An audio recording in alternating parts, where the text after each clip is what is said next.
Ô mulher rendeira, ô mulher renda, chorou por mim, não fica soluçou, vai no bornar.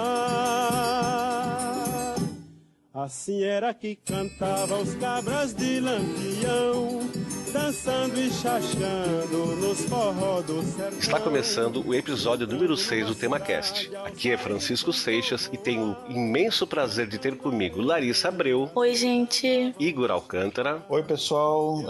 Que bom estar aqui de volta para bater um papo com vocês. E o convidado Fabrício Soares. Olá, pessoal. Olha, junto falaremos sobre um dos personagens mais controversos da história recente e do folclore brasileiro. Há quem o idolatre como um benfeitor, revolucionário e valente soldado se opondo ao sistema. E outros simplesmente acham que ele e seu bando não passavam de marginais, assassinos sádicos e cruéis malfeitores. Sim, estamos falando de Virgulino Ferreira, vulgo Lampião, o rei do cangaço. O cangaço, ele abrangeu os estados da Bahia, de Sergipe, Alagoas, Pernambuco, Paraíba, Rio Grande do Norte e Ceará. Praticamente ali o Nordeste inteiro, tirando a parte ali que a gente já começa ali do Piauí, Amazônia Legal ali, Maranhão, mas aquela parte ali é praticamente inteira, né? Exato. Só fazer um adendo aqui, me parece, pelas pesquisas que eu fiz, né, eu vi muita informação que esse primeiro cangaceiro aí, ele começou em Recife, começou a atuar ali em Recife. Tu tá se referindo ao Lucas da Feira? Isso. Pois é, mas assim, tu vê que ele fica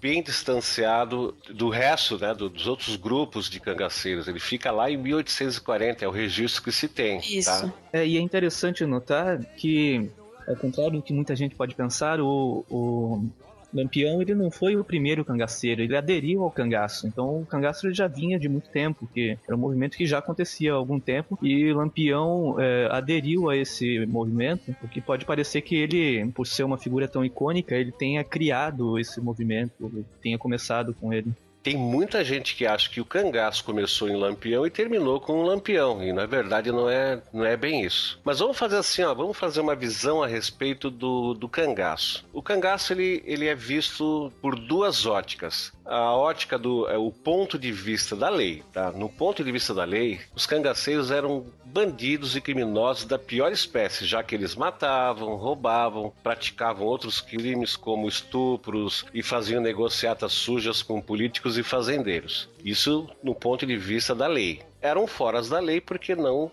cumpriu a lei. Agora, do ponto de vista político, eles faziam parte de uma pequena porção da população que não aceitaram, desde os tempos da colonização, como já foi dito pelo Igor, né, o modelo oligárquico onde o poder econômico e político pertence a uma minoria privilegiada. Então, aquilo que o Igor falou, nomeia lá um coronel, ele é o dono daquela região, ele manda, desmanda, controla a vida de todo mundo, decide quem é que vota em quem, tal, não sei o quê. Então, do ponto de vista político, o cangaço eram as pessoas que não se subjugaram a esse modelo, então transgrediam as leis vigentes e fazia valer as regras e as leis particulares. Precisa com as suas próprias mãos,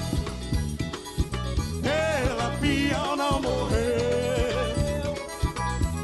Lampião que é uma fera. Embora exista controvérsia, inclusive quanto à data de nascimento do Lampião, Virgulino Ferreira da Silva teria nascido no dia 4 de junho de 1898, mas há quem diga que ele nasceu no dia 7 de julho de 1896. Mas, para variar, mais uma controvérsia aí para a gente lidar. Ele nasceu na comarca de Vila Bela, que hoje se chama Serra Talhada, em Pernambuco. Ele é o terceiro dos 9 filhos de José Ferreira e Maria Lopes. Bom, agora vamos ver como é que foi Lampião. Lampião, para muitos, é um psicopata, um louco e não sei o que, mas afinal, ele teve uma infância normal, como qualquer outra criança da época dele. Ele recebeu uma alfabetização precária, mas muito acima do que se costumava receber na época e naquela região. E aí é o seguinte, ele entra no cangaço porque em 1915 começa uma briga entre a família Ferreira, que é a família dele, e a do vizinho, que era José Saturnino. Uns dizem que é por causa de terras e outros dizem que é por causa de chocalho, aquela coisa que se coloca no pescoço do boi lá, do gado, tá? Até nisso existe controvérsia. Mas seja qual for o motivo, não era um motivo assim muito grande. A gente vai fazer agora uma abordagem a respeito da maneira que o bando de Lampião agia, tá? Então, pra gente poder falar disso, a gente vai ter que criar aqui um índice, tá? De alguns termos. Porque a gente fala assim, ó, que o confronto entre o bando de Lampião e os volantes, quando eu digo volantes, eu tô me referindo às patrulhas militares, que eram chamadas de volante na época, tá? Uhum. O confronto entre o bando e os volantes se dava através de batalhas com armas de fogo de todo tipo possível na época. E muito embora tenha gente que possa pensar assim, pois é, então o cara usava o quê? Uma coisa antiga, o pessoal perde meio noção. Não, a gente tá falando dos anos 20, então já existia arma de fogo e não era aqueles bacamarte. Até existia bacamarte, aquelas espingardas antigona, mas a coisa chegava a ter, inclusive, submetralhadora na jogada. A gente está falando aí pós-Primeira Guerra Mundial, então, quer dizer, exatamente, a indústria bélica tinha se desenvolvido. Fora do campo de batalha, a coisa ocorria num ritual meio macabro. Eles tinham na cintura um punhal que às vezes chegava a ter 80 centímetros de comprimento. Esse punhal era enfiado com um golpe certeiro na base da clavícula, que é a popular saboneteira, né? Esse vaziozinho que a gente tem aqui abaixo do pescoço. E a lâmina cortava a carne, cortava artérias, perfurava o pulmão, passava pelo coração e quando era retirada era um festival de sangue, era um esguicho espetacular. E com isso era um policial ou um dedo duro a menos na caatinga, né? E um morto a mais na contabilidade do cangaço. Isso era uma das formas dele matar, né? Porque eu fiquei sabendo que era tortura, né? Não, assim, é que além disso, quando eles não matavam, eles faziam questão de ferir, de mutilar, deixar cicatrizes visíveis, para que as marcas da violência servissem de exemplo. Eles desenhavam com faca feridas profundas em forma de cruz na testa dos homens e até desfiguravam o rosto e partes íntimas das mulheres com aquele ferro de marcar gado. Entendeu? Então tinha uma nuance de sadismo e de crueldade, Sim. segundo esse relato. Tá? Então eu já vi relatos de que ele já chegou a arrancar olhos, sabe? De pessoas lá que ele ia matar, mas aí não matou. Simplesmente arrancou um olho e deixou o cara sem um olho. O cara morreu depois. Acho que por sangrar, né? Mas o Lampião deixou ele ali na caatinga e levou o olho embora pra mostrar pro resto do bando, sabe? Era uma forma de intimidação, né? Era uma forma Sim, pôr medo, das né? outras pessoas saberem exatamente, olha, ele faz isso, então eu não vou me meter a besta. Até por isso os volantes, quando eles fugiam tão desesperados, que eles sabiam, cara, se me pegarem, tô ralado. Aquilo dali que me espera. A gente poderia citar assim, por exemplo, que eles eram habituados a viver na caatinga. Então eles não eram uma presa fácil para os volantes, né, para a polícia. E principalmente quando se tratava de unidades que eram deslocadas das grandes cidades com a missão de combater, né, lá no meio da caatinga. Uma das maiores dificuldades de enfrentar os cangaceiros era de que preferiam ataques rápidos e ferozes, que é aquilo lá que a gente já falou. Sim. Eles faziam emboscada, ia lá, davam um recado e um abraço, o que acabava surpreendendo o adversário, né? Eles também não tinham qualquer cerimônia em cair fora, fugir, se eles julgassem que eles estavam em desvantagem ou que eles estavam acuados, entendeu? Táticas de guerrilha, né? Então esse negócio assim, mas você vai ser chamado de covarde, eles estavam cagando litros pra isso. Foi o que aconteceu em Mossoró, inclusive. Sim, no Rio Grande do Norte, ele foi o único lugar que ele tentou chegar e guerrear lá e caiu fora porque a chapa esquentou pro lado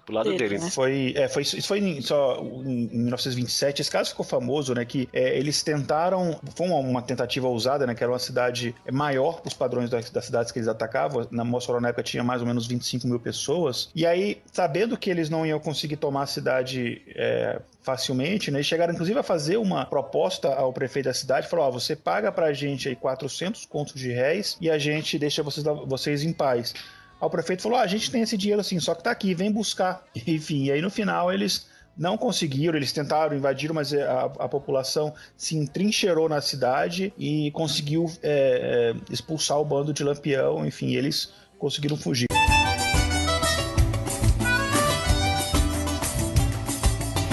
meu padre Cícero mando fazer. Diga aí ao cangaceiro, Virgulino, Lampião. Então a gente sabe que Lampião não podia ver uma câmera fotográfica, nem Lampião, nem o bando, né? Que eles já posavam, ficavam ali durinhos, porque eles eram bem vaidosos, isso todo mundo admite. Mas acontece que, diferente dos filmes que foram produzidos pela indústria cinematográfica, né, a respeito da vida do cangaço, da vida de Lampião, de Corisco, enfim, existe um filme de Lampião feito junto ao bando. Tá? Teve um cidadão chamado Benjamin Abraão, que era um libanês radicado aqui no Brasil e que acabou se tornando secretário do padre Cícero. Então, como o Lampião venerava, né, o padre Cícero, o santo padinho Padre Cício, né, como era chamado lá no Nordeste, com a intermediação do padre Cícero, ele conseguiu que esse Benjamin Abraão se juntasse ao bando de Lampião por 2 meses e fizesse filmagens junto ao grupo, porque ele tinha interesse em fazer esse documentário. Esse documentário, produzido pelo Benjamin Abraão, ele foi caçado, né, durante o Estado Novo, e hoje a gente encontra aí um fragmento dele de aproximadamente uns 14, 15 minutos. 1938, ou seja, Lampião entrou no cangaço em 1920, né? Acho que foi isso, né, Igor? Sim, 1920, isso. Então, no dia 27 de julho de 38, o bando de Lampião acampou numa fazenda chamada Angicos, que ficava situada no sertão de Sergipe. Ao fato de que um coiteiro de Lampião, Pedro de Cândida, ele acabou revelando sob tortura onde o Lampião e seu bando se encontravam. O cenário foi assim, ó, o fogo cerrado da volante que atacou a Lampião lá na fazenda de Angicos durou aproximadamente 15 minutos só, e Lampião teria tombado em primeiro lugar. A Maria Bonita foi abatida logo em seguida. Fato Lampião. Ele foi o primeiro a ser morto. A Maria Bonita, me parece que foi, vendo ele cair, foi lá para socorrê-lo e acabou também sendo baleada. O bando foi apanhado de surpresa, e muitos dos 39 cangaceiros, 39 segundo algumas fontes, tá, gente? Segundo outras eram 34.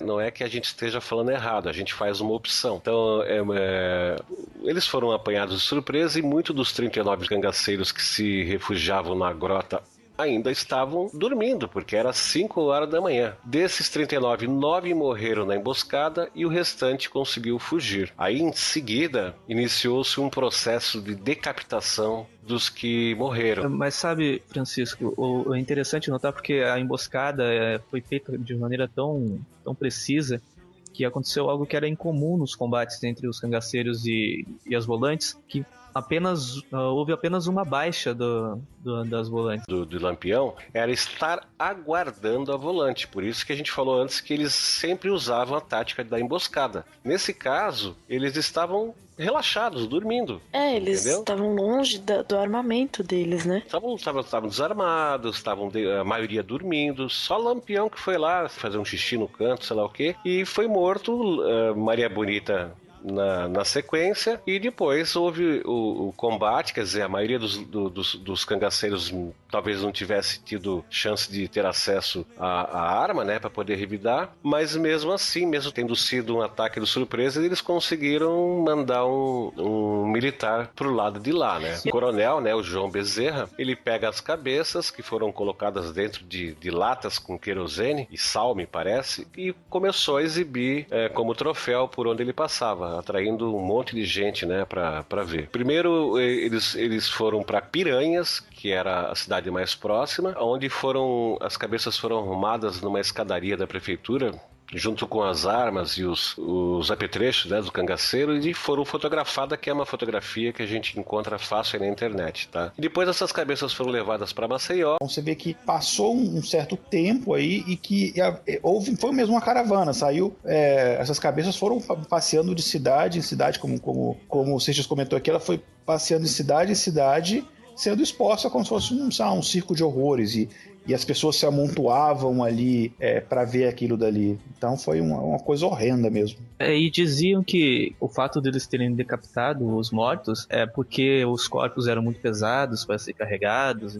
tal, mas a gente sabe que eles precisavam de uma prova que tinha realmente matado o Lampião. Acho que era uma condição, né, que foi imposta, que tipo, eu quero a cabeça deles aqui na minha mão. Depois disso, né, depois desse roteiro todo que foi feito com essas cabeças, elas foram expostas durante 30 anos no Museu do Instituto Nina Rodrigues, em Salvador, na Bahia. E somente no dia 6 de fevereiro de 69 é que essas cabeças foram sepultadas lá na Bahia também, em Salvador. Essa é a história de Lampião contada bem rapidamente.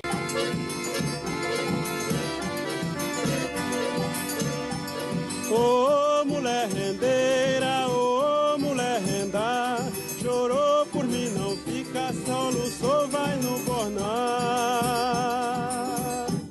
Assim